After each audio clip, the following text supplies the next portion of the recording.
All right, this video is going to be in response to a request I've had for swapping batteries on a realistic HTX121. Some of them are labeled as RadioShack, just like the HTX202s and HTX404s. You can have a realistic label, you can have a RadioShack label. They're pretty much the same thing. There's probably 5 to 10 years difference in between. I've got a couple extra radios for the 121s. I have about 6 of those, I think, and they're shared back and forth between two of us.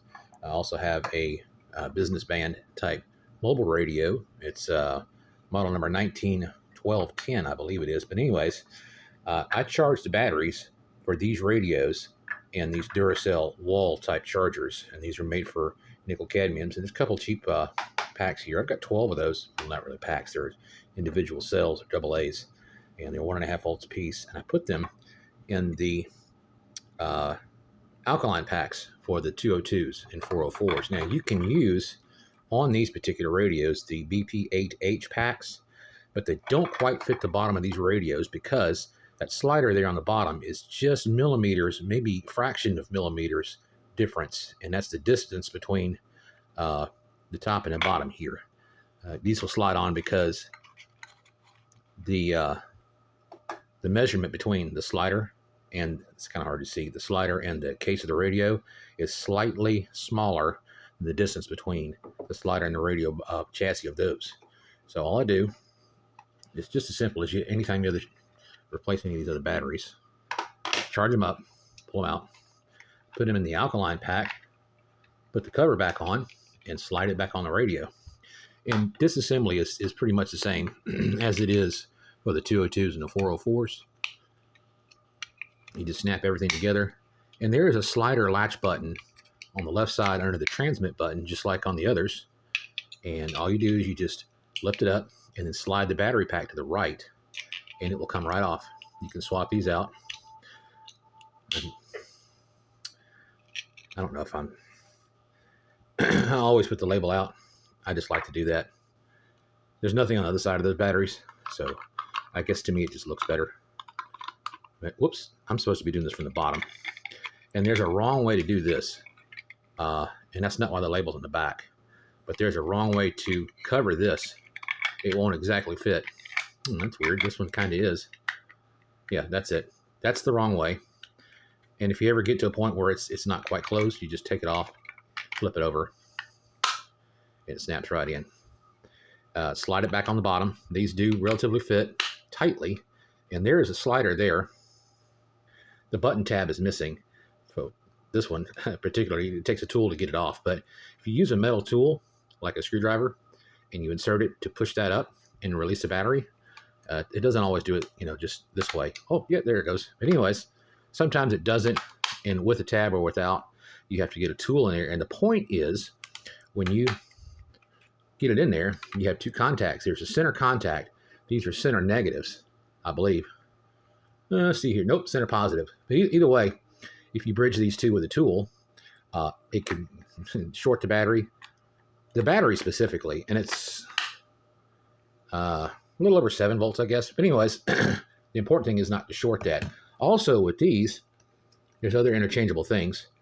For instance, like the accessories and whatever accessories. This is the RadioShack type pin connector setup. And don't forget, if you use something else, like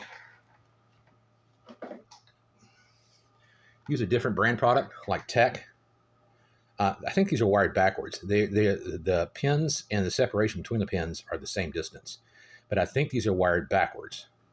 So you have to pay attention to those as well. You can also, excuse me, if you decide to permanently mount a BP8H to one of these because they're so tight, you could charge these with a wall wart. It's got to be that particular size. I think this is a 2.5 millimeter, and you can power it directly for this radio because it doesn't have a 12 volt plug on top like these do. You can plug in an accessory plug, or is it right here? Cigarette lighter accessory plug, and this one has the changeable tip on it. I believe that's the wrong size for the, no, that's the right size for 12 volts, or at least for that particular 3.5, I think that's a 3.5 millimeter barrel connector. This side is a little smaller, and that's the 12-volt charger for this battery, or 7.2, 7.8, whatever it is. And you can run directly 12 volts in here. There's a charger inside the battery, a charger circuit, and I think a bypass circuit too. A red LED here that will light up when you charge it in. But for these radios, you can plug 12 volts directly in from the cigarette lighter, and you have adapters for that on the power supply if you want, or just directly in your vehicle. This one you don't. And there used to be, and you can probably still find them on eBay, but you can get the dummy packs for ICOMs, the IC2ATs, the 4ATs, and maybe the 3ATs. I think they all fit the same, those three bands. But it's a dummy pack. It's about this size, maybe a little smaller, but you can plug in 12 volts in the back. And the original packs that came with these, they had a 12-volt plug, same barrel connector as this up here, but that's how you charge these old batteries.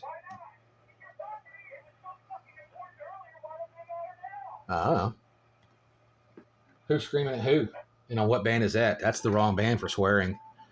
Oh boy. Anyways, the things that you hear during the day, and they're voice-activated radios, and that's amateur radio. Oh, don't do that. Anyways, these are very it's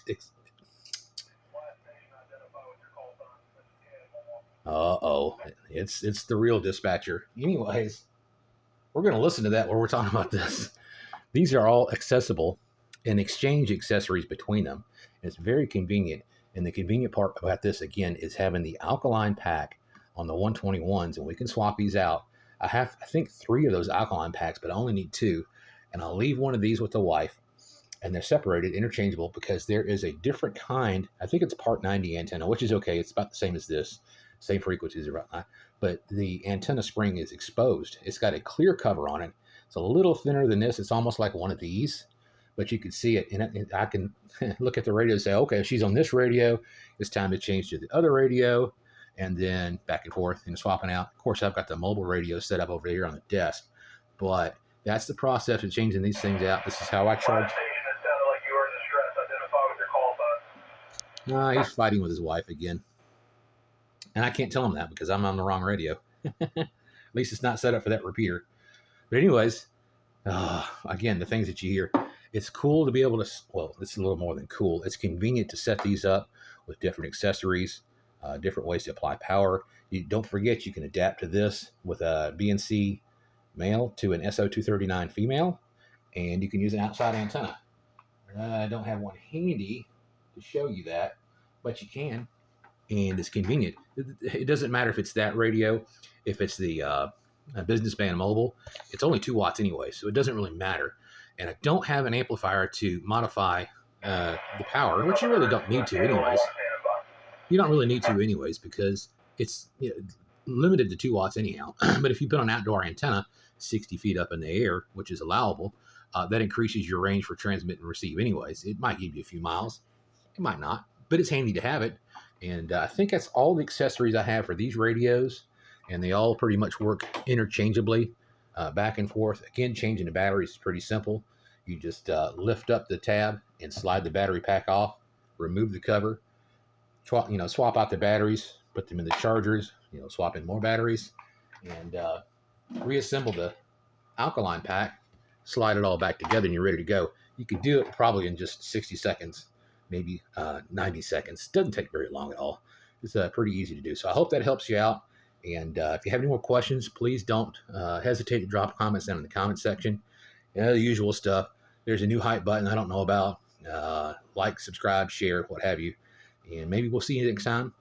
Talk to you maybe down the log. 7-3, guys. Appreciate you watching if you got this far. And we'll catch you next time. This is William, and you're watching the American Radio X-Ray.